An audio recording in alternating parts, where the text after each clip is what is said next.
তো আজকে র্যান্ডমলি বের হয়ে গেছি বাসা থেকে, তো যাচ্ছি র্যান্ডমলি বলতে গেলে হালকা একটু কাজ আছে।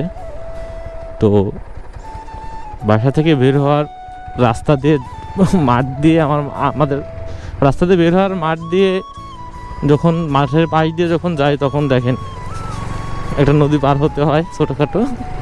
নদীটা পার হয়ে এখন আমরা বেরোচ্ছি ফাইনালি। বৃষ্টির দিনে কি পরিমাণ খারাপ অবস্থা রাস্তাঘাটের, মানে এটা আপনাদের বলে বোঝানো যাবে না। তো বৃষ্টি কাদা না গেলে আর কোথাও বের হওয়া যাচ্ছে না, রেগুলার ব্লগও দেওয়া যাচ্ছে না। খুব খুব খারাপ অবস্থার ভিতর দিয়ে আছি। তো গাড়ি কেনার যে ব্লগটা দেখছেন ওই ব্লগটাও দেখতে পাচ্ছেন যে রাস্তার কী অবস্থা।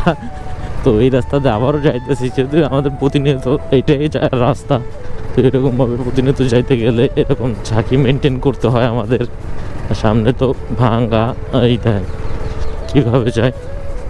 খুবই বাজে অবস্থা রাস্তাঘাটের, খুবই বাজে অবস্থা, মানে বলে আপনাদের বোঝানো যাবে না। আর এখানে তো কুয়া হয়ে গেছে, সেখানে যাওয়া লাগে দেখেন পুরো একবারে অপোজিটে দেখেন কি পরিমাণ কাদা। একটা ভ্যান এই বাড়িতে গেলে আমাদের কাদায় নেমে যেতে হয়। এই হচ্ছে রাস্তার কোয়ালিটি এবং অবস্থা বৃষ্টির দিনে। তো এটা ব্রিজটা ভাঙাতে খুবই খারাপ অবস্থার ভিতরে আসলে আমাদের এই এলাকা যারা আছে, তো খুব খারাপ অবস্থার ভিতর দিয়ে আছি আমরা।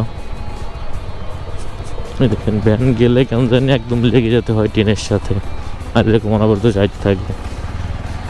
তো কবে যে ঠিক হবে ব্রিজ, আর কবে যে এইসব রাস্তা থেকে মুক্তি পাবো আমরা, এইটারই অপেক্ষায় আছি। এই দেখেন সামনে কাদা পানি।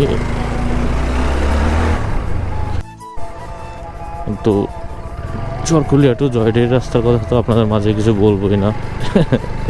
এই যে হচ্ছে অবস্থা, নিজের কাছে দেখাইলেও লজ্জা লাগে আমার কাছে। আমার যে রাস্তার কোয়ালিটি, এই হচ্ছে অবস্থা, পানি বেঁধে আছে রাস্তায়। এটা যে কবে ঠিক হবে আসলে আমি জানি না। তো আশা করি যে খুব তাড়াতাড়ি ঠিক হয়ে যাবে। আজান দিচ্ছে, পরে কথা বলবো।